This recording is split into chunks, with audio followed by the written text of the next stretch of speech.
6010.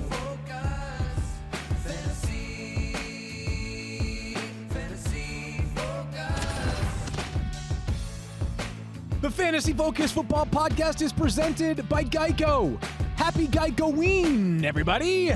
Happy Geico-ween. It is October 30th. It is Friday, the day before Halloween. Of course, we will not have a show on Saturdays because we never have a show on Saturdays. I am Quentin Nelson, joined by, of course, Matty Exotic. You're Matty Exotic. Matty Exotic. Matty Exotic. Matty Joe Exotic. For those that are not familiar with the Tiger King, he is here in living flesh. Excellent job by you. I appreciate it. I just want to tell everyone, Carol Baskin killed her husband, she whacked him. Can't convince me that it didn't happen. Fed him to tigers that snacked him. What's happening? Carol Baskin. Not the author of that. Forever? Not the author of that. Somebody, that's a whole TikTok thing. But I wanted to make sure for people that are like, oh, that was clever. I just want to be. That was really well done by you. Appreciate We'll clip that off. Should I do the whole, this isn't even in close to a Joe Exotic. It's my twangy. This is the closest thing I have to a twang. It's actually not bad. I appreciate that. It's pretty good. Now, is Stephania Bell here this morning? Yeah. Oh, there she is. Good morning. Good morning. The wicked. You're a good witch. Yeah, I was gonna say you can't be a wicked witch. You gotta I'm be a good witch. I couldn't quite get my act together. So it's Is that like a hat and a scarf? Yeah. yeah. Like hanging outside the door on the way. Yeah, exactly. Pretty much. No, I had What to. do I have? But I wanted to be. I wanted to be a cone, a witchy cone. Oh, that's Witchy not bad. Yeah. cone. And so I was trying to get the colors of yeah. the candy corn witch. It didn't quite come together. We had a little snow this morning. There were some challenges. I don't want to talk about it. And if I'm not mistaken, sitting in the chair of Daniel Dopp, is that Jack Sparrow? Ye intruders beware. There be no Daniel here. Captain Secret Sparrow be at your service, Master Yates. That is so good. It is so good. Incredible. Also, Daniel's showing some chest today. You know what, though, Yeah. Daniel? I need to see your face. There be no Daniel here, You good need eyeliner. witch. Yeah, the eyeliner Yeah, is do you missing. have some eyeliner? Yeah, let's paint up the eyes, do the full Jack Sparrow look. As someone who was a I got pirate a some few for years ya. ago for Halloween and put on some actual eyeliner, let me be the first to tell you, I do not envy women for having to put makeup on. That eyeliner stuff stays on for days. For days and days it does, Master Yates. What? It's not. It's not even a pirate. It's nowhere close to Jack Sparrow, but it's not even a pirate. I don't think. Why? What's that voice you're doing? Why not? You don't think? I don't think you've quite got... It's a little bit Australian every now and then, though. He It's a sounds little bit sort of Australian, like, and for yeah, people that watch, Hagrid. and it's a little bit for people. There that be watch, Australian pirates out there. We come far and wide in the long ships we travel in. I have a friend whose brother is an actual pirate. For people that watch the fantasy show, there's a little bit of Waver Man in there as well. I got to be honest. That's just a compliment. I don't know. That's, Yeah, Yeah. fair enough. Fair enough. All right. Well, let's get to it. Let's get to it, and we start with a recap of Thursday night football's game. The Falcons have played their way out of the Trevor Lawrence sweepstakes as they win their second game of the season last night, defeating the Carolina Panthers. But before we can get into some of the some of the fantasy analysis, we must get into the injury analysis. And Stephania, one of the great kings of fantasy football, Calvin Ridley, left the game early last night. Don't I know it? I was watching him in a couple of leagues where I have Calvin Ridley. He had an ankle issue. It was pretty obvious if you saw shots of him on the sideline. He couldn't really put full weight through it. So they ruled him out for the rest of the game fairly quickly. And so we wait. But you'll recall he had an ankle injury earlier this year. Not clear yet if it's the same one. Okay, well, we'll keep an eye on that one. Certainly he has been a star. The Falcons do have plenty of wide receiver depth. We'll have to talk about potential Christian Blake or maybe even Russell Gage, Olamide Zacchaeus. How do they? Right. Not bad, right? Not bad. Not terrible. bad. And I mean, listen, Hayden Hurst got more looks yesterday. He had 7 targets. So I think we'll see what happens. Much to be determined going forward. Obviously, they play the Broncos next week, and then they have a bye. So they have 10 days, but could you see them saying, you know what, we got the bye after this, let's be safe with Ridley, and then he comes back in I guess, what is that, week 11 at the Saints, right? We're in week 8, 9, 10. Yeah, week 11 at the Saints. I You not want me to do the accent? I need you to either do it or not do I need it. to do it. All right, I'm going to stay in it the whole time. I'm going to stay in it the whole time. I will stay in it the whole time. Of all time. I will stay in it the whole time. Someone get me my Walmart meat. Oh, We'll do that. All right. I've got some pancakes right here. No, You didn't no, understand the that part of Tigers bit. eat Walmart meat. Okay. These pancakes are delicious, though. All right. Quentin Nelson made them. Let's move along here. Just a couple of recap things. Todd Gurley last night, 0 targets. That was sort of curious. He found the end zone again for his 8th rushing touchdown in 8 games this season. Continues to be a solid, basically high-end RB2, maybe even low-end RB1, depending on how They used Brian Hill a little bit more in this game, and I have to wonder. Felt like they were just sort of switching off between series there, Field. But I feel like you know, it was one of those things that, like, they talked about on the broadcast about how they've been trying to manage his workload. He takes a day off of practice every single week. And, you know, is this one of those things? It was a short week, right? A Thursday game. And do they feel like, hey, maybe let's give Brian Hill a little bit more work, you know, just to kind of, again, we don't want to overwork Todd Gurley too much. We're trying to manage his workload. So it was a little curious that he wasn't involved in the passing game. It was a little curious at how much Brian Hill got played. But I'm not totally concerned. Even though, let's face it, Brian Hill looked like the better running back last night. I mean, they're managing his workload, and he had 18 rushing attempts. Right? I know that's the thing, right? I mean, he's but averaging 19 touches per game Right. this year for Todd Gurley. You sweating it all a little bit about the fact that Matt Ryan is currently quarterback 1 for the week. I'm not. 17.9 fantasy points. Listen, there's very few things in this life you can count on, right? You can count on death. Yeah. You can count on taxes. Right. You can count on that Carol Baskin to try to get you in trouble, and you can count on the Falcons to be bad in the red zone. That's it. Those are the only 4 things in this godforsaken world you can count on. I think I got to step in here, and as much as I love this, I want people to come back to the podcast. So maybe we shouldn't do the accent for the whole time. You know, That ship has sailed, pirate. That ship has sailed, pirate. I got to tell you, though, I feel like his insight's really solid today, and I don't think it's because of the accent. Thank you. I think it's the hair. It might be. You put a little hair on your head, and all of a sudden, Maddie gets smart It's again. fun. It's exciting. Well done. All right, let's keep things Thanks. moving here. Kind of You think my disappointing. earring stays in the whole time? Definitely not. All right. I think we can safely say it was a disappointing night for basically everybody on Carolina, except Curtis Samuel. I was hoping you would. Sorry. I was just thinking about Matt Ryan. So just for everyone that forgot, you and I had a board bet yesterday that Matt Ryan would finish the week as a top 10 fantasy quarterback. He gets you a rushing touchdown, which is just ridiculous. But whatever, it's 17.9 fantasy points, which is decent. But I believe there will be at least 10 players that have more than 17.9 fantasy points at the quarterback position this year. This week, I should say. This week, in week number 8, I had Matt Ryan as QB 13 going into the game. I think that's going to wind up being just about right. It was the Curtis Samuel show last night, and that was upsetting to pretty much everyone else because we all had DJ Moore and Robbie Anderson and Mike Davis, and they all did diddly squat.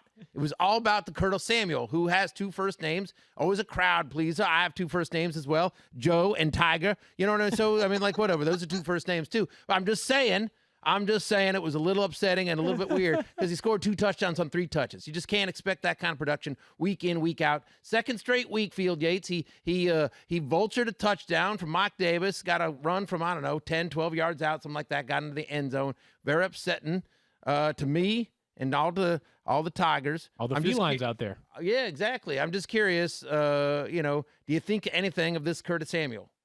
I like him as a player a lot. Sure, yeah. Of course. But this is going to be one of those where it's going to be hard for me to see him getting enough workload week to week, right? I agree. So I think that he's a nice, really fun X-Factor player. Last night is one of the better nights you'll have for the rest of the season. I just don't envision a scenario where he's getting 15 touches a game with Christian McCaffrey about to return. I totally agree, and it feels like, it'll be interesting to see because this is the last game that Mike Davis is expected to be the featured guy, right? CMC is going to come back. And then you got Mike Davis and Curtis Samuel. They like the mismatches that Curtis Samuel creates for them. Nice. He's a nice X-Factor player. He's an X-Factor. He is a better real life NFL player than consistent fantasy asset going forward. Well said. Let's get to some of the Yeah. players that you just mentioned, specifically Christian McCaffrey, and go to Stephania for some updates on stars that won't play this week, but we expect or hope to see soon, Stephania, beginning with CMC. Yeah, that is the most exciting, right? Because we're going to get him back against the Chiefs next week. This is when we expect Christian McCaffrey to return. We thought all along that this was going to be too quick to have him come back to practice. And the first time he gets on the practice field where he's in a red jersey, suddenly 48 hours later to play in a game. Never really felt like that was going to happen. But I think obviously Matt Rule has talked about how excited they are to get him back in the mix. And so I think depending how practice goes next week, you could expect a pretty good workload for McCaffrey coming in against the Chiefs. A couple other guys that we want to talk about, Austin Eckler. I would just say if you're thinking, well, it's been about 3 weeks since he was placed on IR, wonder what's going on with him. He is still a long ways from returning, like not even in the conversation from returning. Anthony Lynn made it clear this was a very serious hamstring injury and they will not be rushing him back. And then it would take longer, it would be longer rather than shorter in terms of his timetable. So I think 6 weeks would be the earliest, and that's probably even being generous. Nick Chubb has been out with the MCL sprain, and Kevin Stefanski gave a pretty nice update saying he's on track right now. And if you go back to the original timetable they gave for him, which was approximately 6 weeks, that would put you around the Week 10 game that follows the bye for the Browns. So it's hard to know until a guy gets back and doing a lot of work in practice how that knee is going to feel, especially when you're trying to cut laterally. But pretty good news as far as his recovery. So keep an eye on that as far as thinking about around Week 10. And then Dallas Goedert back in practice. Obviously, the Eagles are happy to get anybody who is coming off injury back because they are much like the 49ers, and that every week they seem to lose an offensive skill player. But, he was in the position drills that were open to the media, so that's encouraging, but he has not been activated off IR. So we wait. At least another week, it sounds like, on Dallas Goedert. But some encouraging news on the whole there from you, Stephania. So those are the players, again, not going to play in Week 8, but maybe we'll see them in Week 9. Hopefully, especially Christian McCaffrey as the king of our fantasy football, that is. Stephania, let's move forward here to injuries on players. Can I ask a quick question? Sure. Would you field Yates? I'm just asking you. Would you this week, if you had Christian McCaffrey, you've been holding him this whole time, you look at their upcoming schedule. I'm just asking this question. Upcoming schedule. They're at the Chiefs, home to the Buccaneers, home to the Detroit Lions, at Minnesota. Pretty good schedule, although Tampa Bay gives you concern. But maybe there's a little bit more Curtis Samuel, a little bit more Mark Davis. Would you try to sell Christian McCaffrey now? He's coming back next week. Would you trade him thinking like he's not going to be the number one player in fantasy? He's still going to be a number one running back. Oh, come on. He's going to be a top. You're not doing that. I know. I just waited 6 weeks. I just wanted to, but right. Trade him before you even get the chance to use him. I understand. I just wanted to put it out there and ask you so that the people could know. That's right. You're not trading Christian McCaffrey. Let's get back to Stephania here as we have a ton of injury updates on players that may play this week. And we begin in New Orleans. It's not just one or two, but 3 wide receivers that we are monitoring some sort of health situation with, none more prominent than Michael Thomas.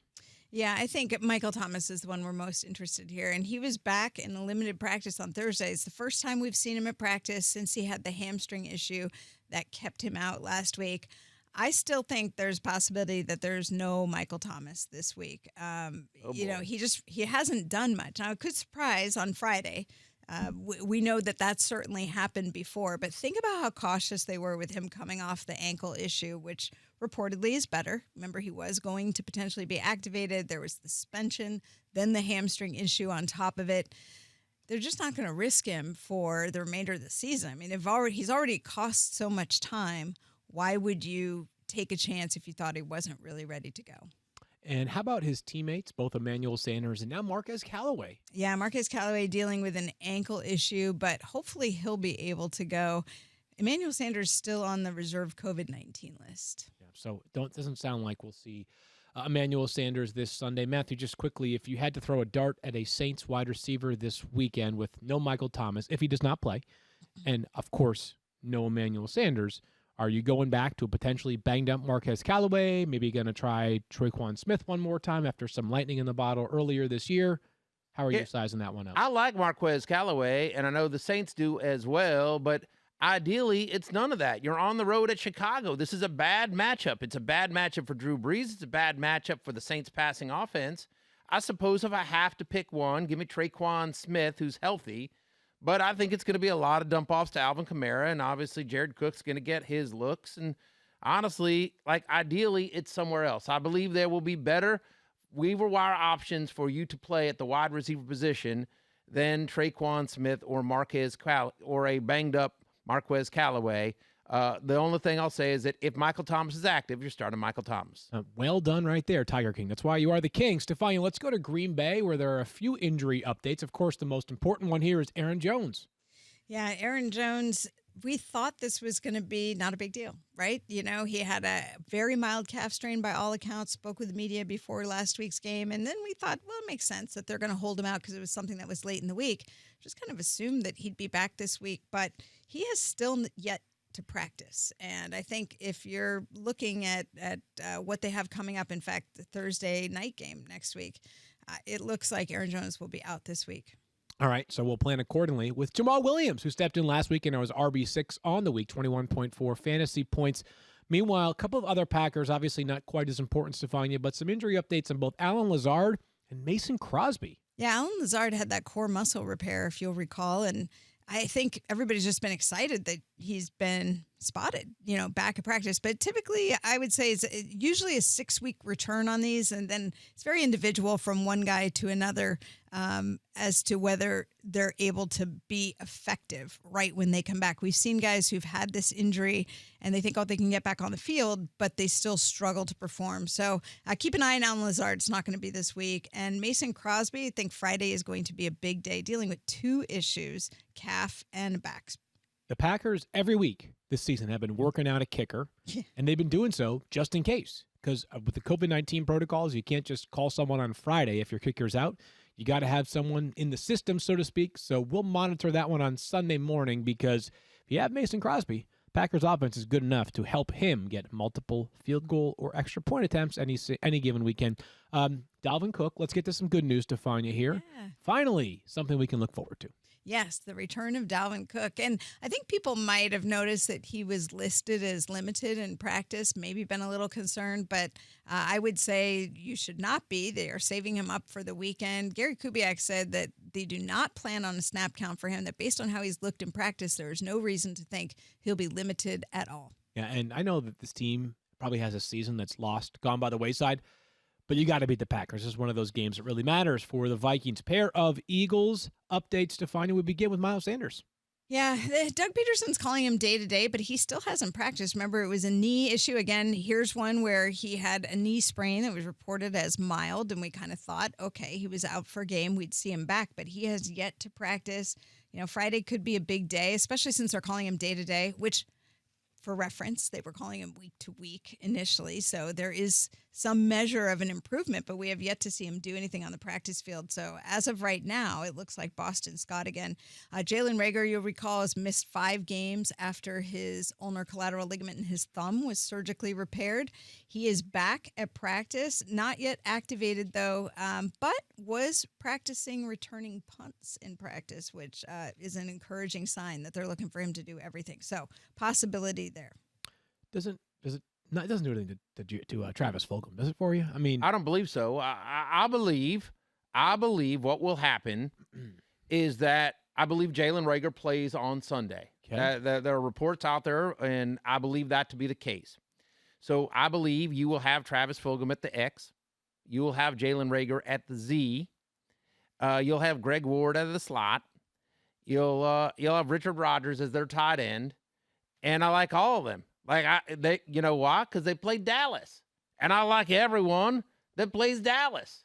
I feel about players playing Dallas the opposite of how I feel about Carol Baskin. It's like the anti-Carol Baskin. Anyone playing Dallas is like the anti-Carol Baskin. And so that is, to me, you want to talk about Marquez Callaway or Traquan Smith, give me a shot on Jalen Reagor. I think Carson Wentz has a monster game here. I think he takes a couple of shots at Jalen Reagor. I'd rather take a flyer on Jalen Reagor than one of them old other Saints guys on the road at Chicago. Stephania, let's get Boston to Scott going to ball out, too. How about, so you know. How about Joe Mixon, Stephania? Of course, missed last week for the Bengals. Can we talk about Boston Scott for 10 seconds? Probably not. I'm going to try. He's going to try. out. He was a top 10 fantasy running back last week, had 75% of the running back touches for the Philadelphia Eagles, and by the way, gets Dallas. Again, you love players going against Dallas the way you hate Carol Baskin. Stephania, let's get back to Joe Mixon. Good analysis there from the Tiger King. Let's go to Joe Mixon now. What is the status for him with that foot injury? He is still not practicing with that foot issue. And again, I've just not had a great feeling about this. We've talked about how foot injuries for running backs can be problematic, and there hasn't been a lot of detail around the nature of his injury. But all you have to do is look at the fact that he's not on the practice field, and I think it does not bode well for him. Certainly sounds like Giovanni Bernard is in line for another start. Interestingly, the Tiger King over here to my left has Giovanni Bernard outside his top 30. Feels unkind as the Tiger King to be so...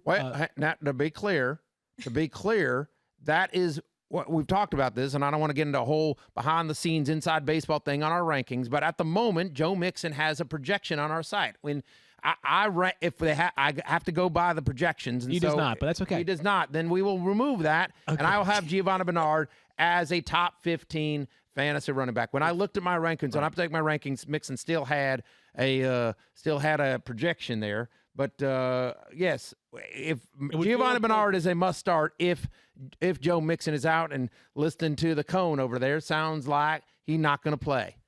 Stephania, how about Allen Robinson, as we talked about yesterday and the day before? Now, I know it's really tough. Allen Robinson with the Chicago Bears. What's his latest? Concussion protocol, nonlinear. Even the Tiger King knows that. I do. And so we wait till Friday, not practicing at all yet this week. Okay, so still no practice for Allen Robinson. I think at this point it's at least worth considering the Bears will be without him on Sunday. Hard to. I do like, if you're playing in DFS, Darnell Mooney getting a lot of targets. Just saying. Stephania, Jamison Crowder, we need some progress for this Jets offense to hang within 30 points against the Chiefs on Sunday. Do we have any positivity surrounding Jamison Crowder? There's a little bit. Limited on Thursday, so he was out on the practice field. This is the first time since he suffered that groin injury in practice 2 weeks ago. So I think this is one where you have to see how he responds on Friday. So they tested him out, worked it a little bit. They want to see how he comes back to the facility on Friday. Can he repeat that, or maybe even do a little bit more? And if so, then we'll have a better idea at the end of the morning practice. He has been the only bright spot for the Jets offense. We'd like to see him amongst skilled players, I should say. We'd love to see him back on the field as soon as Sunday. Devontae Freeman and the Giants play on Monday, Stephania, so we're still early in their practice week. But what's your read on Devontae Freeman? Well, yeah, he hasn't practiced, and we only have the one day. As you point out, they play Monday Night Football, so Thursday practice is the only thing. He hurt his ankle in last week's game. And we've got 2 more days. You know, that's all you can really say at this point. Hard to envision you feel that confident, though, about playing either he or even Wayne Gallman if he has to step up in Devontae Freeman's absence against a very good Buccaneers defense. Now things get really interesting here, Stephania. The Seahawks, they have all sorts of injuries in the backfield. What do we know about both Chris Carson and Carlos Hyde? And I suppose to a degree, Travis Homer, too. Yeah, they're all hurt. I mean, it really could be... Is it DJ Davis? DJ Dallas. Yeah. DJ Dallas. Dallas. You know, I don't want to.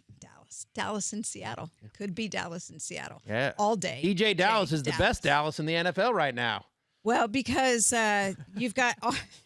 It's true. It's probably. It's funny because it's true. Well, I'm just saying. Right. And poor Seattle, all their running backs. Chris Carson with a foot injury. I told you guys this, these midfoot injuries, no matter how mild, really, really tough for a running back. And I just don't feel great about it. The fact that he hasn't practiced, I'm a little concerned. The fact that everybody's talking about DJ Dallas tells you they're not really expecting to have Chris Carson, Carlos Hyde dealing with a hamstring injury, and Travis Homer dealing with a knee contusion. Everybody up in the air. Yeah, no practice for any of them so far. Brady Henderson, our Seahawks reporter, noting this morning the team will be bringing back Alex Collins to the practice squad. He's got to go through COVID protocol, so he wouldn't be available until at least next week anyways, but maybe they're using the big picture here to decide they're going to need to add some depth. I mean, if all 3 of those lead running backs sit out, Matthew, where would DJ Dallas fall in your rankings?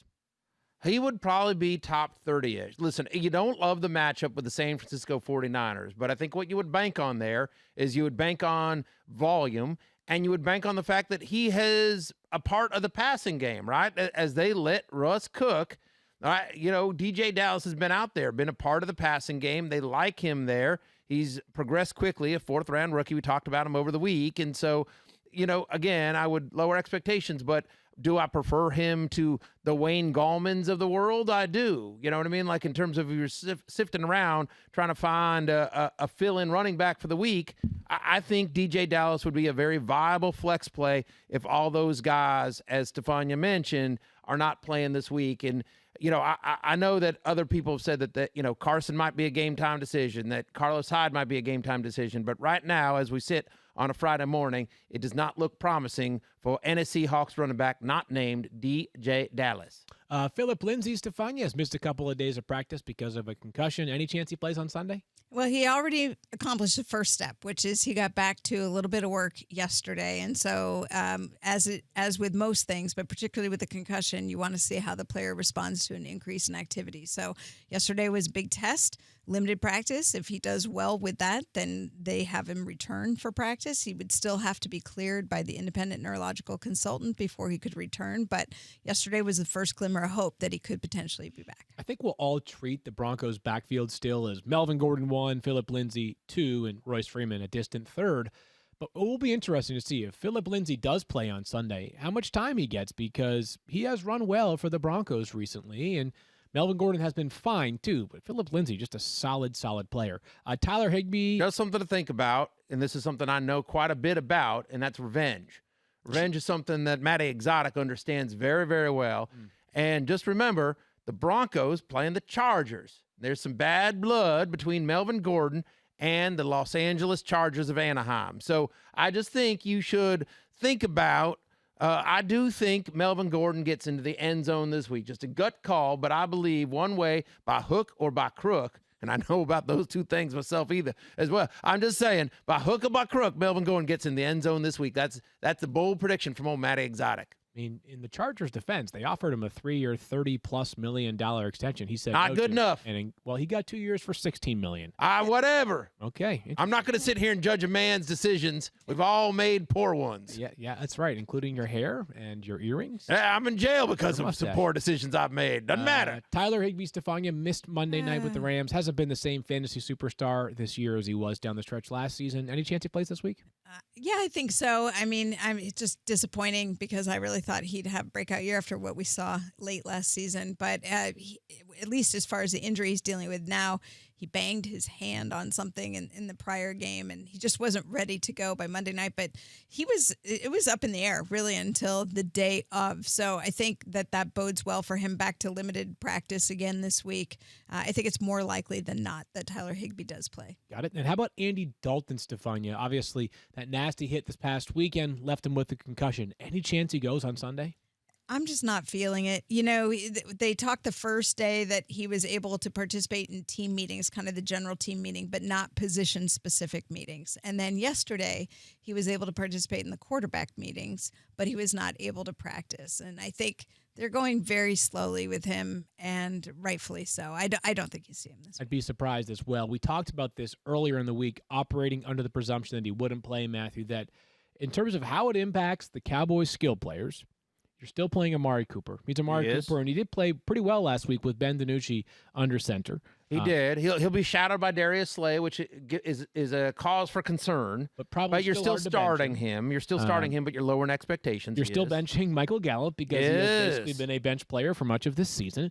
And then CeeDee Lamb, I think it's probably how great is your other option that you're considering against CeeDee Lamb, who had just 0.1 fantasy points this past week. A really talented player, but it's going to be hard for me to envision this Cowboys offense operating nearly as efficiently as it was with Dak Prescott when you're down to your third-string quarterback. Very true, although, CeeDee Lamb is a big play waiting to happen. He's one of those guys who can just take it to the house. I think the Eagles kill him here, so I do think that there may be some junk time here. I agree with your assessment, though. CeeDee Lamb is just basically check the rankings and see where it is and see where he falls based on your other options. He is high risk, high reward this week.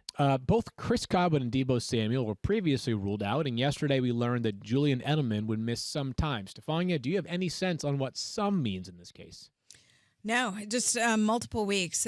They talked about Julian Edelman having a quote-unquote procedure on his knee, the nature of which is not fully clear. But from what I've been able to gather, it sounds like it was something to address the discomfort in his knee, which has some arthritic changes. And, we've talked about Julian Edelman before being tough and being able to get back out there week in and week out despite being on the injury report. But at some point, that time and that injury history does catch up to you, and just got to the point where we were talking about this last Sunday, that he just wasn't looking like himself lately. Even though he was trying to get through it, he just wasn't really able to be effective on the field. And I think this was done in order to help give him a chance to come back and be able to play effectively.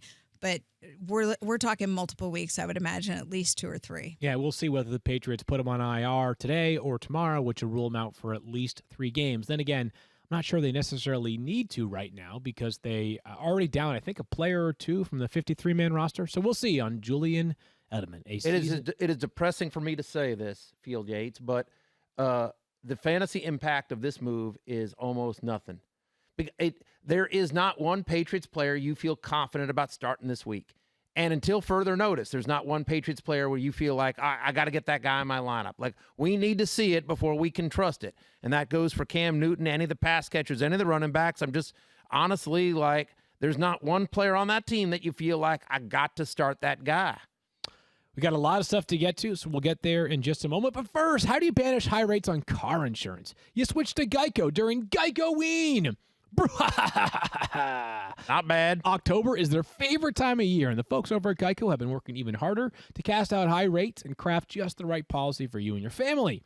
Switching to Geico isn't so scary, especially when they could brew up some spellbinding savings just for you. So get a quote today at geico.com and see just how much you could save. No eye of Newt needed. Happy Geico-ween, everyone. All right, let's sort through some backfields and figure out whether there's any value to be had. We talked about the Seahawks with all their injuries. The other side of that game is the 49ers, who traveled to Seattle for this game. We do not expect, we know there will be no Raheem Mostert, as he is still on IR. Last week, Jeff Wilson got hurt. He also will be out for this game, so it's looking like some blend of JaMychal Hasty and maybe Tevin Coleman, but even he is iffy for this game. And Jerick McKinnon, if you had to start one, who would it be? Oh, boy. At the moment, and this is subject to change, I would recommend everyone tune into Fantasy Football Now, Sunday morning, 10 a.m. Eastern on ESPN2, because this is something that will be fluid and changing. If you're telling me I got to start somebody right now, today, at this moment, I say JaMychal Hasty, who looked good last week, got a lot of work. I don't know what happened with Jerick McKinnon. I don't know if it was one of these things where they just feel like his workload's been too much or just, shenanigans, which happens. And like my friend Matthew Bear, this happened to him a couple years ago with Alfred Morris, who was getting all the work and then all of a sudden out of the blue got nothing in one game. That happened with Jerick McKinnon, getting all the work and then all of a sudden just boom, nothing, no warning at all. So this happens with this 49ers team. I will say this, that if Tevin Coleman is activated for this game, he suddenly becomes interesting. Wouldn't surprise me because nothing surprised me with this team. Wouldn't surprise me if suddenly Tevin Coleman comes out and he has the best fantasy day. But it feels like that, assuming Tevin Coleman is either in a very limited role or isn't activated for this game, you're looking at a split between Jerick McKinnon and JaMychal Hasty. And even when McKinnon was, quote, the guy, other guys were getting more work. And McKinnon was being very efficient in scoring. But you're asking me which one of these guys I'm trusting? I don't know that I'm trusting any of them, but I have JaMychal Hasty ranked the highest. Stephania, do you have any sense on whether Tevin Coleman will play on Sunday? It sounds like he has looked better in practice than expected, is what I'm told. And, it's interesting because last week he was considered a long shot to come off IR. And we haven't heard much about the nature of his knee sprain that put him on IR and has had him out for multiple weeks. But then this week, as he's been moving around the practice field, he's done more. It sounds like they're feeling better about his chances for being activated in advance of this game. I agree with you guys. It's very hard to read. Even the people who are there all the time with the team thought Jerick McKinnon would do a little bit more, although there is a sense the team is trying to not overdo it with him. And I also agree. I think JaMychal Hasty is the biggest upside play, but that doesn't mean that it's easy to trust anyway. It is certainly risky, but I'll merely say that the last 3 games, Jerick McKinnon has 14 touches for 32 yards. That is not the kind of production you want if you're Kyle Shanahan, and they need production. And I think they can get it against the Seahawks, who are 30th ranked against the run over the last 4 weeks. The Detroit Lions have seen more from DeAndre Swift over the past few weeks. That's been awesome to see. Very talented player for Daniel's Lions. They play an awesome Indy defense this upcoming weekend, Matthew.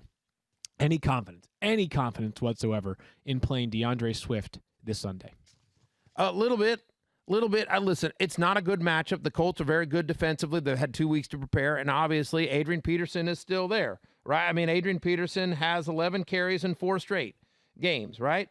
They continue to use him even though he's not particularly effective, and he's always a chance to vulture at the goal line, although they have been using DeAndre Swift at the goal line more and more, which is encouraging. He is the passing down back, which is great. 3 or more receptions in 5 or 6 games so far this year. He's got a rushing touchdown and at least 3 catches in both of the last 2 weeks, so those are all encouraging signs. But again, it is a tough matchup, and he is in a running back by committee. I think DeAndre Swift is, you see it there on your screen, I'm at running back 21 right now, so I think he is a low-end RB2, high-end flex for this week. Do Lions and Tigers get along? Sometimes. And Bears, oh my. It depends. It depends if you love them upright. Got to love them upright. You got to give them some meat. Got to give them some love. You got to give them some attention. Okay. You know, play some music. I got country music that I sing and write and I play for them. They enjoy that. I didn't know that. Yeah. I'm a singer. You should check out my albums. Go to the iTunes. Okay, I'm going to go to the iTunes. I just have one quick question for Daniel Dopp. How are your timbers? Are they shivering? There be no Daniel here, only Captain Secret Sparrow, but his timbers be shivering a mighty bit in his booties. You do be right. I like it. I can deal with it. I can get it. I get it. Believe me. Matty Exotic understands. You know, a man's needs. Oh, God. The Dolphins play the Los Angeles Rams on Sunday. The game is in Miami, and, of course, Tua time begins. So we have the Rams backfield, which is kind of interesting because it has been sort of a 2-person attack of late. It's a good matchup, though, on Sunday, Matthew. Darrell Henderson, a lock in your lineups? He is indeed. Look, listen, Matty Exotic loves Florida.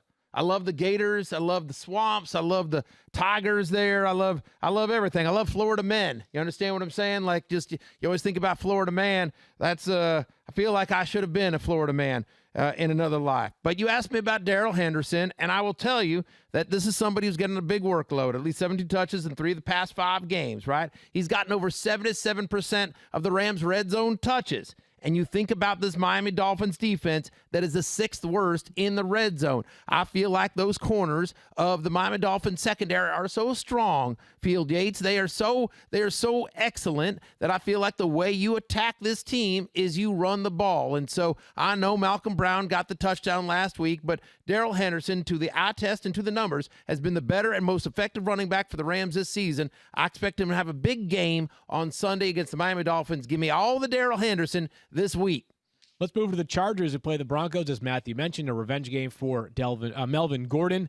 Are we at the point now where it's back to a coin flip between Justin Jackson and Joshua Kelly? Because for a couple of weeks there, we felt like Justin Jackson was the clear-cut back to play. I believe that's correct. I believe that is correct, which is your initial question. Is this back to a coin flip? John Sawatsky would ask you not to do 2 questions like that. Just something to think about. Okay. Just put that in your head. Just let it rattle around and get in there and, maybe sink in a little bit. But to answer the first question of the 2 that you posed me, I believe yes. I believe that we are back to sort of a coin flip. Like, it sort of depends on how you feel this game goes. I feel if they're throwing a lot, and they certainly have been under Justin Herbert, Justin Jackson is more of the pass-catching running back, right? He's got, since Austin Eckler left to be injured, right, since he's been out of the lineup, he's gotten, 5 catches on 6 targets in both the games since Austin Eckler left. He's more the pass-catching guy. Feels like they like Joshua Kelly down around the goal line a little bit more. He's a little bit, more the goal line back. Neither guy has been particularly effective, and this is not a great matchup as well. The Broncos are 3rd against fantasy running backs, 3rd best. So, I think they're both like sort of cross your fingers and hope flex plays this week. How about this? Is it the same logic apply to the Bucs running backs with both Ronald Jones and Leonard Fournette as potential top 20 plays, but also potential non-flex options? I'm more bullish on them than I am the Chargers running backs, mostly because of how I think this game goes. I think the Buccaneers win this game. I think they win it handily. And so what's weird is that their pass-catching running back has now become Leonard Fournette. Yeah, and Leonard Fournette, of course, out of LSU. I love the Bayou as well. And so, I'm a little partial to Leonard Fournette here. Think about week 7, right? Fournette, 39 snaps to just 30 for Ronald Jones, right? And in the 2 games that he has played with double-digit touches this year, Leonard Fournette has been top 15 fantasy running back. I think he gets double-digit touches Monday night against the Giants right here on ESPN. I'm a friend of the company. I appreciate that, Secret Sparrow. So anyway, what I'm saying here now, though, is that I believe they are up big and both guys run effectively. I have both Ronald Jones and Leonard Fournette as top 20 running backs this week. I have Ronald Jones at 14. I have Fournette at 19. But, truthfully, I feel like both guys could be effective here. I think Jones has the better chance at a touchdown than Fournette, but Fournette will be more involved in the passing game. Both guys are going to be effective. After a long summer, the wait is officially over. College football is back, and so is an all-new season of your favorite Dr. Pepper-obsessed college football town. That's right, we're talking about Fansville. So brace yourself for all the on-the-field football drama and off-the-field Dr. Pepper flavor your eyes and taste buds and mustache can handle. Because even though you can't be at the stadium, you can still dress, cheer, and drink Dr. Pepper like a true fan. Head to a store near you to treat your inner college football fan to an ice-cold 20-ounce Dr. Pepper today. ESPNU Radio on SiriusXM is where you need to be if you live and breathe college football. We're talking live games, the latest rankings, conference and team news, as well as analysis from experts like Mark Packer, Greg McElroy, and EJ Manuel, all leading up to the championship specials and more. Take SiriusXM with you and always have the latest college football info when you need it. Listen right now on the SiriusXM app or online at SiriusXM.com/listenespnu.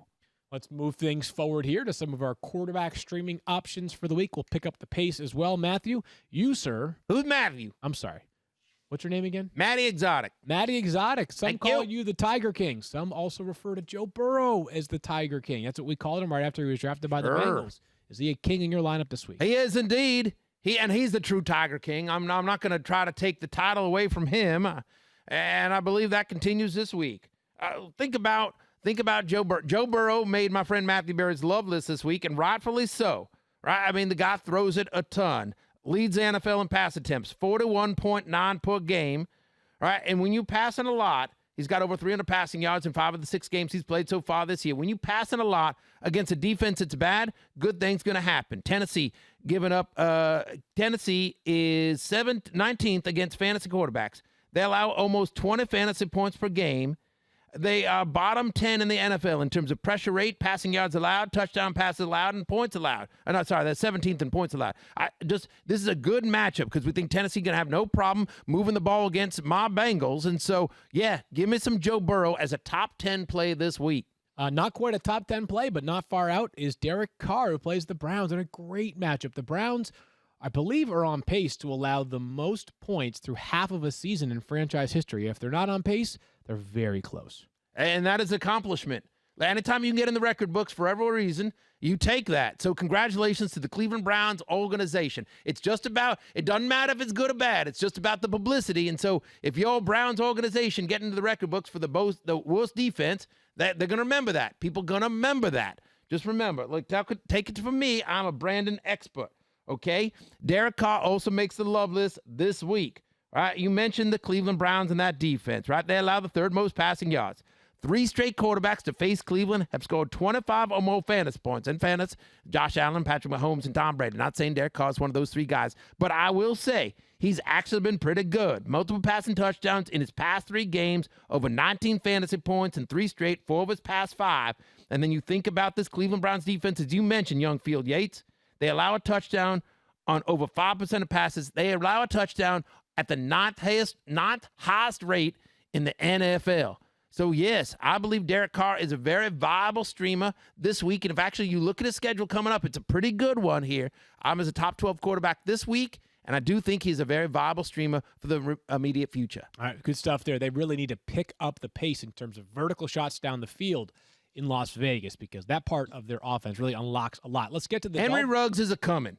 Mark the Tiger King's words. Okay. Henry Ruggs is a coming. It's Tua time in Miami, and of course, we all look forward to seeing Tua in his first starting action. But one question we have is whether he'll have his top wide receiver, Devontae Parker. So, Stephania, will we? It sounds like it. Devontae Parker's been limited with a groin issue in practice this week, but Brian Flores yesterday hinted that all of the players who are banged up but participating had a shot to play, so it sounds like they're planning on having. That's certainly good news for Tua. He can use all the help he can get, as any rookie quarterback would in his first start here, Matthew. But let's talk about how the offense is impacted with Tua under center as opposed to Ryan Fitzpatrick, as Devontae Parker makes the hate list for Tiger King. Matty Exotic. Right. Thank you. And he is a fade for me. Think about everything that's going on. So he comes into this game less than 100% healthy. That is bad. He comes in with a quarterback we have not seen play before in the NFL. That is bad. And now he's got to face Jalen Ramsey and that secondary of the Rams, which is not a good matchup. That is bad. There's just a lot of things pointing to, hey, this may not be good. I just, listen, they don't shadow all the time with Jalen Ramsey. Like, they'll use it, but that secondary, Jalen Ramsey is a name, but that secondary is playing great. And Aaron Donald and the entire Rams front can get after it. We'll see how mobile Tua is, but I don't know. This is not an easy matchup for a rookie to make his very first NFL start. And I would be nervous about starting Devontae Parker as a top 20 play. I have him at 28 for the week, so well outside my top 20, merely a low-end wide receiver 3 this week.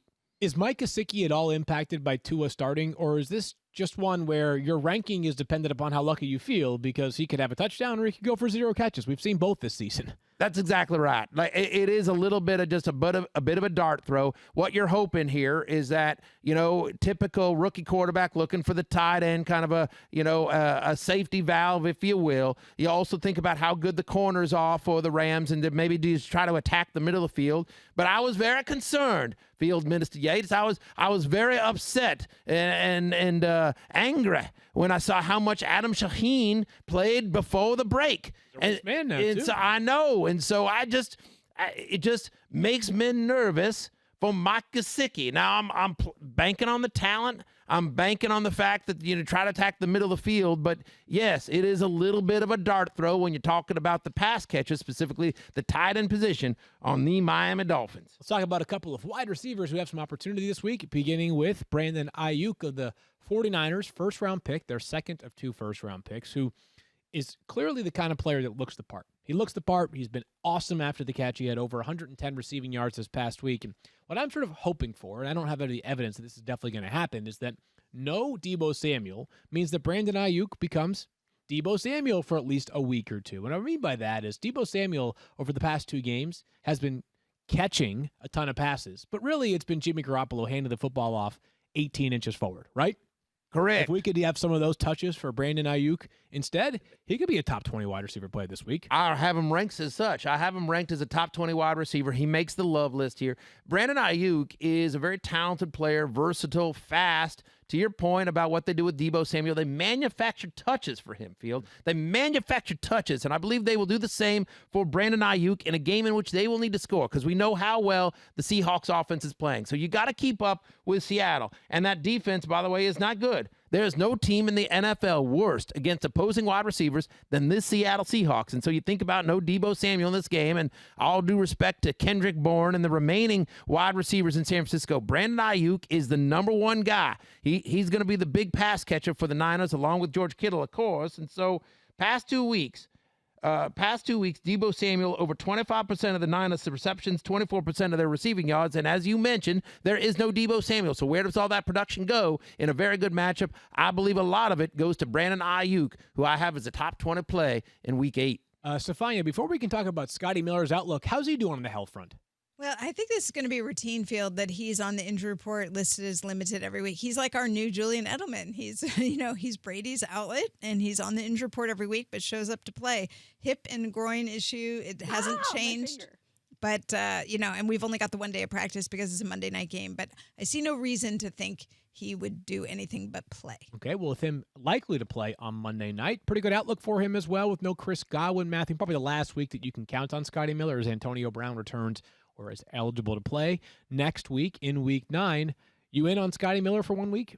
Yeah, I like him. I like him. I think he's a wide receiver 3. I am interested to see what happens with Tyler Johnson as well. Last time Chris Godwin was out, Tyler Johnson had himself a game. And I know they like him in Tampa Bay as well. Now, Scotty Miller coming off the big game here, and if he's healthy, he's out there as well. But the problem is that they have so many weapons in this passing game. We know Tom Brady likes to toss it around. My expectation is they try to get Mike Evans involved in this one, and they use him out of the slot some. You'll see some Scotty Miller and Tyler Johnson. Don't forget about Rob Gronkowski, of course. We just talked about earlier in the show.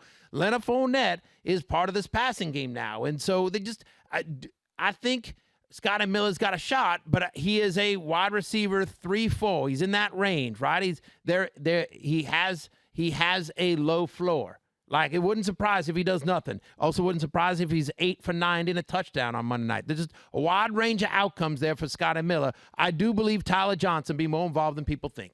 Matty Exotic is an award-winning country music singer. Uh-huh. Matthew Berry is an award-winning column writer for ESPN.com. One of those columns, of course, is Love Hate, which debuts every Thursday.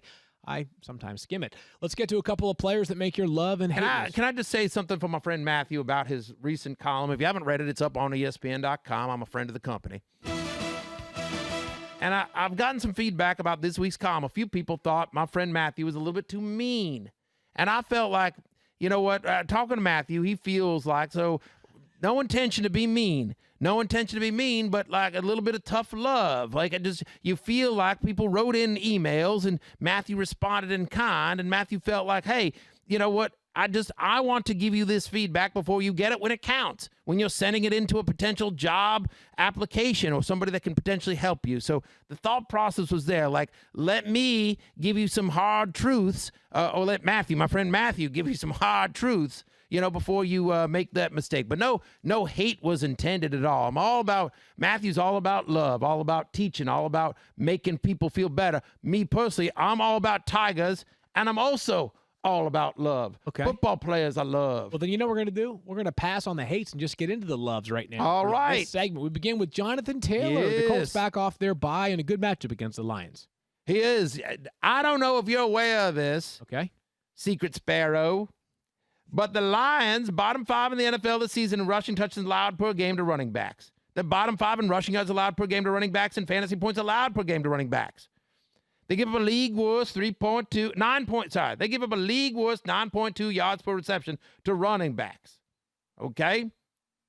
Jonathan Taylor coming off the bye, getting ingrained in this offense more. This is a really good match for a guy who's going to get a ton of work. Naheem Hines has not been impressive. He had the big week 1, and then that's about it. And then you think about the Colts. What are they going to do? Let Phillip Rivers throw it? They are not.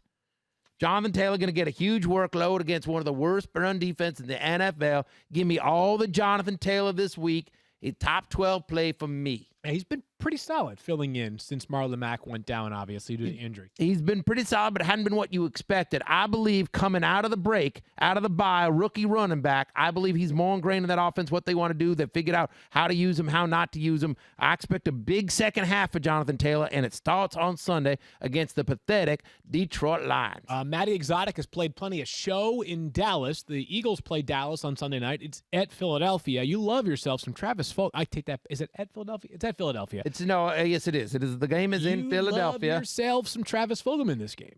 Why can you not? This is an amazing, amazing story. Can you believe, Secret Sparrow? Can you believe that your Philadelphia Eagles, your Detroit Lions, had this guy on their team and just gave him away? Just said, we don't want you. We don't need that kind of production. Come on now. You know who else cut him? Who's that? The Packers. You know who else cut him? Who's that? The Eagles. Oh, but the Eagles got him now. And by the way, Secret Sparrow don't care about the Cowboys or the Eagles or the Packers. Maybe a little bit. He cares bit. about the Lions. Secret Sparrow be a Raiders fan. True and true. Travis Fulgham has lead 10 targets in 3 straight games, okay? And then you love this matchup. I've said it before. You love Dallas the way I hate Carol Baskin. Cowboys Cowboys have given up any wide receiver that's seen at least 6+ targets against the Cowboys this season, averaging 22.6 fantasy points per game, right? No team has allowed more touchdowns to opposing wide receivers than the Dallas Cowboys. Travis Fulgham is a wide receiver. He is playing the Dallas Cowboys this week. He's going to get at least 6 targets. Give me the over on his projection this week. He makes the love list, top 12 play for me this week. Travis Fulgham is an amazing, amazing story.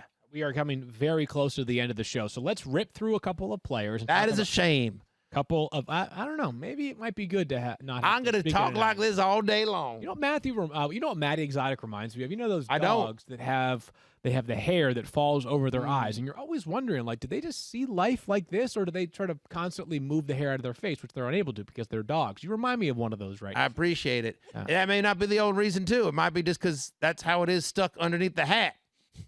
Okay. Just saying. That's a thought. Stuff here.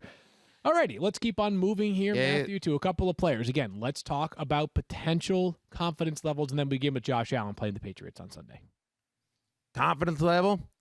On what? On a scale of 1 to 10 or what? I mean, like, I'm ranked 7th. So I'm as a top 10 fantasy quarterback, but not as high as he has been in previous weeks. He a little nervous about the lack of production last couple of weeks, but as we talked about on Monday's show, man got you 16 fantasy points, didn't score a touchdown. A little bit of that was fluky, but Patriots defense, it's always a challenge. Of course, whenever you're facing Bill Belichick, that's always going to be a challenge, but it ain't the Patriots defense of old, and I do believe that offense of New England's is struggling so much that they might get some positive field position here.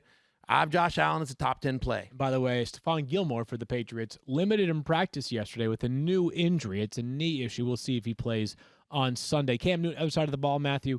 Are you starting him? And what's your confidence level like? I can't imagine anybody starting Cam Newton on Sunday, right? Yeah, almost none is my confidence level. Like, I'm as a mid-tier QB2 because they're going to have to run. They're going to have to run with him. And so, but my confidence level is zil. Yeah, I think the only reason that you would potentially ever consider starting Cam Newton is that throughout his career, like, he's played with just a bunch of average wide receivers and had monster games, but it's hard to believe this is a spot in which he is set up for the same success on Sunday. Stephania, Josh Jacobs and the Raiders go to Cleveland to play the Browns. How's Jacobs doing these days health-wise? I think he's going to be okay to play. He's a guy who doesn't miss games, obviously. He was limited this week with a knee issue that he picked up somewhere in the last week, but I don't think it's going to keep him off the field. Okay, so that would... he be swabbing the deck when he twisted the old knee. It was just a little thing, though. He'll be fine for Sunday. Okay, breaking news there from Secret Sparrow on Josh Jacobs, a fellow Raiders or Pirates, right? Yes, Raiders are Pirates, Masterfield. Okay. They told me you were a learned young feller. Oh, they were accurate in telling you as much. Just really quickly here, Matthew, one more. Let's talk about CeeDee Lamb here. Or let's talk about Zeke Elliott, excuse me. We talked about CeeDee Lamb a little bit earlier. Ezekiel Elliott at the point now, Matt Exotic, where you're worried about him, but you can't possibly be at the point where you're not starting him. I believe both those statements are correct. Field Minister Yates. You are worried. He's not the guy you drafted top 3. That offensive line is so brutal. The offense itself, you don't expect to be as efficient under Ben DiNucci. Having said all that, he's going to get insane volume and, a panicked young quarterback probably checking down. Zeke has been involved in the passing game all year long, obviously. And so, yeah, you're still starting him, but, I'm in ranked 7th. Which is lower than I ever expected to be ranking a healthy Ezekiel Elliott. Yeah, I feel that same way as well. But Zeke will continue to get great volume. He's going to need it. All right, we got a couple of pieces of news, actually really just one piece of news pertaining to 2 teams that I wanted to pass along, and consider this your encouragement to watch Fantasy Football Now, Sunday morning, 10 a.m. Eastern Time on ESPN2. This comes from Adam Schefter just moments ago. 2 more teams have a positive test amongst players today. A Broncos offensive lineman has tested positive, and a Vikings linebacker has tested positive. We got this news moments ago. We do not know whether that's going to impact the team's ability to be within their facilities today, and we do not know if it means it's going to impact their games on Sunday. The Broncos play the Chargers.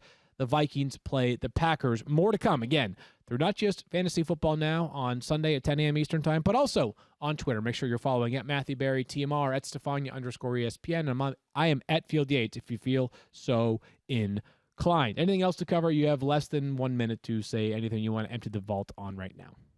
Just that I would encourage everyone to read Love Hate on ESPN.com, to tune into obviously the show on Sunday morning. You know, we feel we keep our fingers crossed, and you know, I think Matty Exotic's a hit. I think I should show up Sunday morning like this. Yeah, I think that would probably be a good idea. I think I should just do this all time. Maybe forever. You're actually pretty Maybe good today. forever. You had a banner day. Maybe Happy Halloween to you and forever. yours. Hey, be safe. Be safe, everyone out there. I know it's a weird year.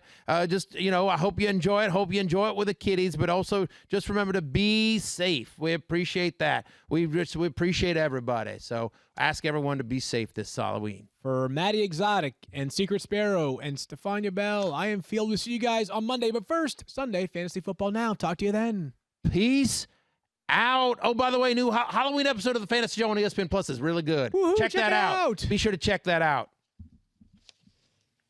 Fantasy, you're in the 0601